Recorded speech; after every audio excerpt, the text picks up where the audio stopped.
Dalam video kali ini, kita akan belajar terkait topik kematian sel.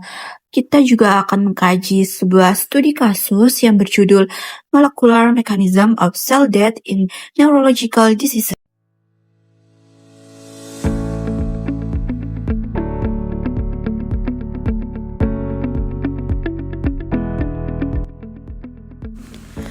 Tujuan pembelajaran kali ini yaitu yang pertama, peserta didik mampu menjelaskan konsep dan jenis kematian sel melalui analisis studi kasus. Yang kedua, peserta didik mampu membedakan ciri dan mekanisme kematian sel berdasarkan studi kasus. Yang ketiga, peserta didik mampu menganalisis dampak kematian sel terhadap kesehatan dan keseimbangan tubuh berdasarkan studi kasus. Sebelum mempelajari kematian sel secara dalam, tahukah kamu apa itu kematian sel? Jadi, kematian sel merupakan proses biologis ketika sel kehilangan kemampuan untuk menjalankan fungsinya secara permanen. Proses ini tidak selalu bersifat merugikan, karena dalam kondisi normal, kematian sel justru berperan penting dalam menjaga keseimbangan dan kelangsungan hidup organisme. Secara fisiologis, kematian sel terjadi sebagai bagian dari mekanisme alami tubuh, misalnya untuk menghilangkan sel yang sudah tua atau rusak, membentuk dan mempertahankan struktur jaringan dan organ, dan mengatur jumlah sel agar tidak berlebihan.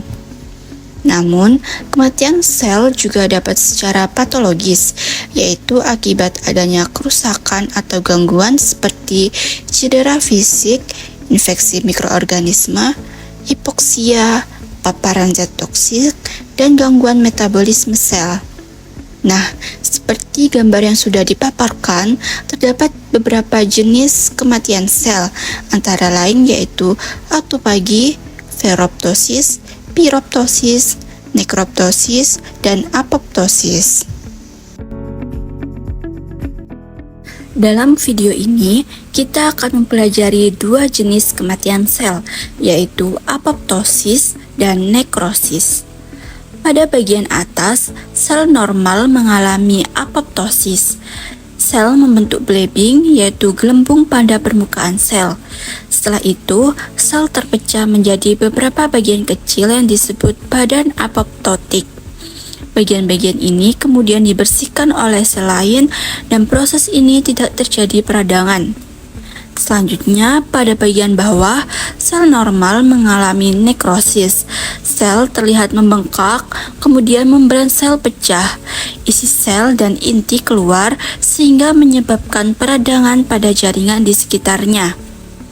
Gambar ini menunjukkan bahwa meskipun sama-sama berakhir dengan kematian sel, apoptosis dan nekrosis terjadi dengan cara yang berbeda.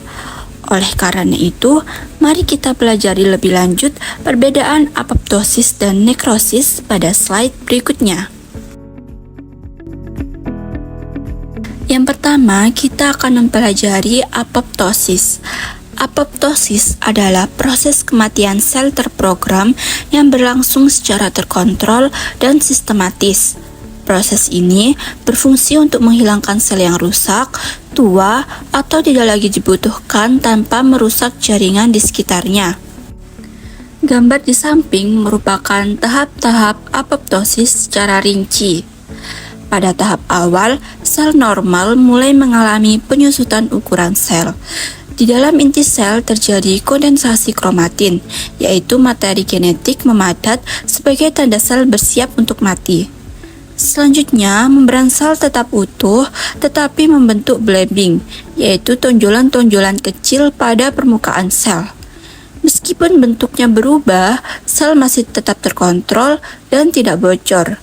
Setelah itu, inti sel mengalami keruntuhan dan sel terus mengalami blebbing hingga akhirnya terfragmentasi menjadi bagian-bagian kecil yang disebut badan apoptotik. Pada tahap akhir, badan-badan apoptotik ini akan difagositosis atau dibersihkan oleh sel lain sehingga tidak menimbulkan peradangan. Dari penjelasan tahap-tahap apoptosis, dapat disimpulkan bahwa ciri-ciri apoptosis yaitu yang pertama, sel menyusut dan terfragmentasi, yang kedua, membran sel tetap utuh, yang ketiga, tidak menimbulkan peradangan. Proses apoptosis dapat dipicu oleh dua jalur, yaitu jalur intrinsik, yaitu berasal dari dalam sel akibat kerusakan DNA, atau stress cell. Yang kedua yaitu jalur ekstrinsik, yaitu dipicu oleh sinyal dari luar sel. Ini merupakan gambar jalur persinyalan apoptosis. Seperti yang sudah dijelaskan tadi, apoptosis dapat terjadi melalui dua jalur utama, yaitu jalur ekstrinsik dan jalur intrinsik.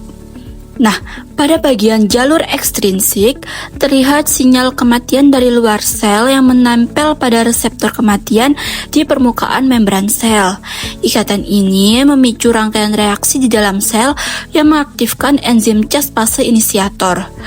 Caspase kemudian mengaktifkan caspase eksekutor yang berperan langsung dalam menghancurkan komponen sel. Pada bagian jalur intrinsik ditunjukkan bahwa kerusakan dari dalam sel seperti kerusakan DNA menyebabkan mitokondria melepaskan sitokrom C. Sitokrom C kemudian membentuk kompleks yang mengaktifkan caspase inisiator. Lalu dilanjutkan dengan aktivasi caspase eksekutor.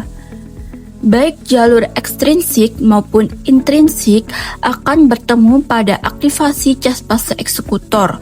Enzim ini menyebabkan penyusutan sel, fragmentasi DNA, dan pembentukan badan apoptotik. Selanjutnya, badan apoptotik ini akan dibersihkan oleh sel lain tanpa menimbulkan peradangan. Nah, jika apoptosis berlangsung teratur dan tidak merusak jaringan, lalu apa yang terjadi ketika sel mati secara tidak terkontrol? Mari kita lanjutkan ke pembahasan nekrosis. Selanjutnya, kita akan mempelajari nekrosis. Nekrosis adalah kematian sel yang tidak terprogram dan terjadi akibat kerusakan sel yang berat. Berbeda dengan apoptosis, proses nekrosis berlangsung tidak terkendali dan berdampak langsung pada jaringan di sekitarnya. Pada bagian atas gambar di samping ini ditunjukkan sel normal.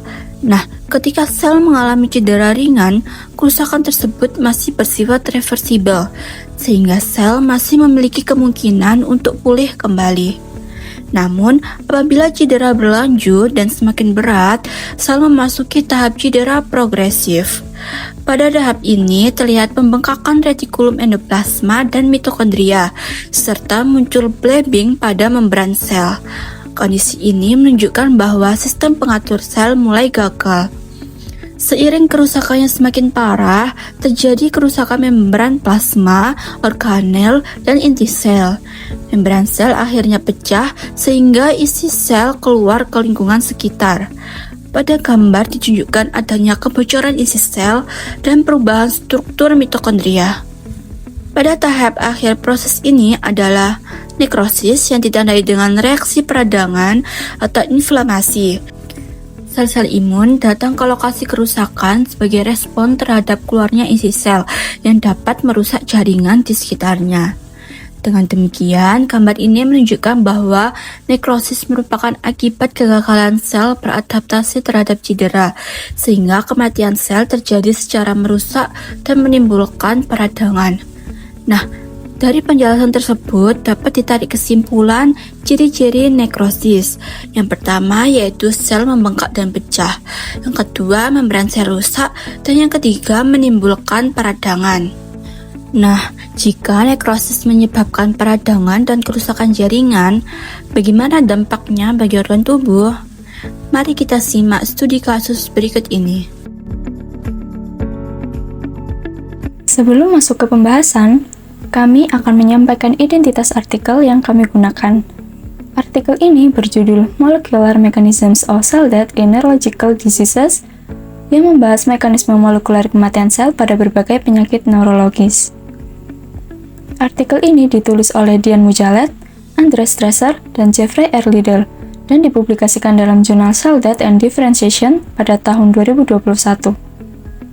Artikel ini dimuat pada volume 28, halaman 2029 sampai 2044 dengan DOI sebagaimana tercantum pada slide. Latar belakang. Gangguan pada mekanisme kematian sel dapat menyebabkan kematian neuron yang tidak terkontrol atau kegagalan eliminasi sel abnormal sehingga berkontribusi terhadap berbagai penyakit neurologis. Oleh karena itu, pemahaman mekanisme molekuler kematian sel menjadi dasar penting dalam mengkaji patogenesis dan pengembangan terapi penyakit sistem saraf. Tujuan 1. Menjelaskan berbagai mekanisme molekuler kematian sel yang terjadi pada sistem saraf. 2. Menganalisis peran jalur kematian sel dalam patogenesis penyakit neurologis. 3. Mengkaji potensi jalur kematian sel sebagai target terapi pada penyakit sistem saraf. Selanjutnya yaitu metode. Pada penelitian ini, metode yang digunakan adalah studi review atau review artikel.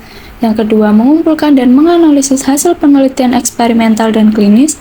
Yang ketiga, membahas jalur apoptosis, nekroptosis, feroptosis, piroptosis, dan autofagi.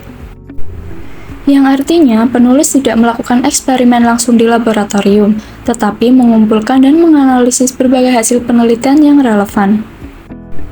Artikel ini menelaah mekanisme molekuler kematian sel terprogram seperti apoptosis, nekroptosis, feroptosis, piroptosis, dan autofagi yang berperan dalam penyakit neurologis.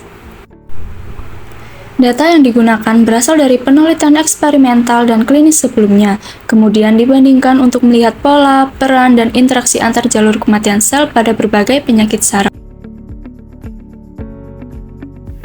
Hasil utama dari penelitian tersebut yaitu kematian sel berperan besar pada penyakit neurologis, terjadi melalui berbagai jalur, bukan satu mekanisme, di mana jalur utamanya terdiri dari apoptosis, nekroptosis, feroptosis, piroptosis, dan autofagi. Aktivasi berlebihan akan menyebabkan kehilangan neuron progresif.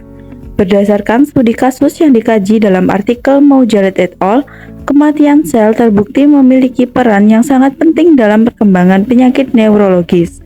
Hasil kajian menunjukkan bahwa kematian sel pada sistem saraf tidak terjadi melalui satu mekanisme tunggal, melainkan melibatkan berbagai jalur kematian sel terprogram seperti apoptosis, nekroptosis, feroptosis, piroptosis, serta kematian sel yang berkaitan dengan autofagi. Aktivasi jalur-jalur tersebut berlangsung secara berlebihan dan tidak terkontrol, sehingga menyebabkan hilangnya neuron secara bertahap dan progresif. Kondisi ini menjadi dasar utama terjadinya penurunan fungsi saraf pada berbagai penyakit neurodegeneratif. Selanjutnya, pembahasan. Terdapat beberapa poin penting yang diperoleh dari hasil penelitian. Yang pertama, jalur kematian sel saling berinteraksi. Menghambat satu jalur saja tidak cukup efektif. Kematian sel inflamasi memperparah kerusakan saraf, dan terapi kombinasi lebih berpotensi dikembangkan. Hasil tersebut menunjukkan bahwa mekanisme kematian sel pada penyakit neurologis bersifat kompleks dan saling berkaitan. Setiap jalur kematian sel tidak bekerja secara terpisah, melainkan dapat saling memengaruhi dan menggantikan satu sama lain ketika salah satu jalur dihambat. Hal ini menjelaskan mengapa pendekatan terapi yang hanya menargetkan satu mekanisme kematian sel seringkali tidak memberikan hasil yang optimal. Selain itu, bentuk kematian sel yang bersifat inflamasi seperti nekroptosis dan piroptosis dapat memperparah kerusakan jaringan saraf melalui peningkatan respon inflamasi. Oleh karena itu, strategi terapi yang menargetkan beberapa jalur kematian sel secara bersamaan dinilai lebih menjanjikan untuk menghambat progresivitas penyakit neurologis. Yang selanjutnya adalah dampak. Dampak dari penelitian ini dapat dilihat dari beberapa bidang. Yang pertama dalam bidang biologi sel dan molekuler, yaitu memperluas pemahaman regulasi kematian sel. Penelitian ini memperkuat pemahaman bahwa proses penuaan dan penyakit neurologi sangat dipengaruhi oleh mekanisme kematian sel terprogram. Hal ini membantu kita memahami bagaimana sel saraf mengalami kerusakan secara molekuler.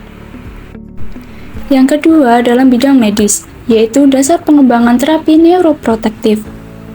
Hasil penelitian ini memberikan dasar ilmiah untuk pengembangan terapi yang lebih spesifik, misalnya terapi yang menargetkan jalur apoptosis atau ferroptosis, agar kematian sel saraf dapat ditekan.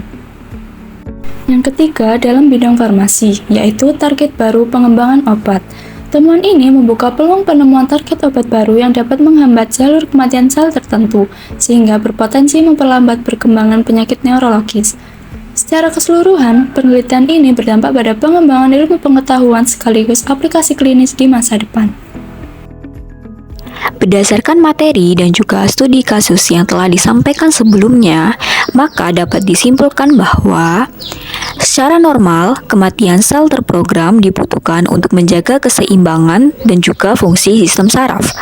Namun, ketika proses ini tidak terkontrol, kematian sel dapat terjadi secara berlebihan atau tidak tepat sasaran sehingga berkontribusi pada berbagai penyakit neurologis dan juga kanker otak.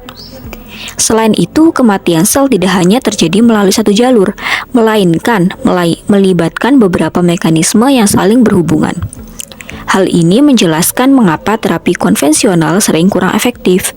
Oleh sebab itu, strategi terapi yang menargetkan lebih dari satu jalur kematian sel secara bersamaan dianggap lebih menjanjikan. Selanjutnya, kita masuk ke halaman yang terakhir, yaitu pandangan kami terhadap jurnal tersebut dan juga relevansinya terhadap topik UAS yang dipilih oleh kelompok kami, yaitu kematian sel. Pertama, kelompok menilai jurnal ini itu sudah relevan dengan topik UAS karena tidak hanya membahas tentang definisi kematian sel, tetapi juga menjelaskan mekanisme molekuler berbagai jenis kematian sel seperti apoptosis, nekroptosis, dan juga ferroptosis, serta kaitannya dengan kondisi patologis. Hal ini membantu memperkuat pemahaman konsep dasar kematian sel dalam konteks nyata penyakit. Kedua, secara kritis, jurnal ini juga menekankan bahwa kematian sel tidak hanya terjadi melalui satu jalur saja, melainkan melibatkan interaksi beberapa mekanisme sekaligus. Kompleksitas ini menjelaskan keterbatasan terapi konvensional dan menunjukkan pentingnya pendekatan berbasis mekanisme molekuler dan juga terapi kombinasi yang sejalan dengan perkembangan konsep kematian sel modern dalam biologi sel.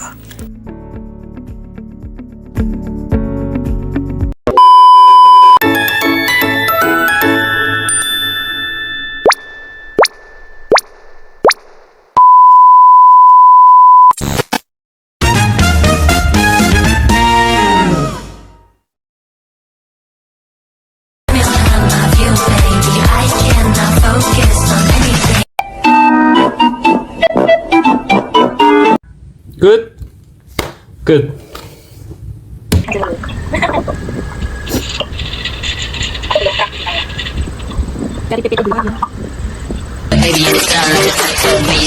Pembohong, kau pembohong.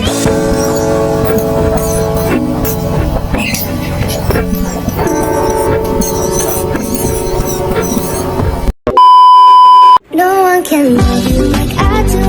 So baby, think it through. For using this, I find for only you. Hasil utama dari penelitian tersebut yaitu kematian sel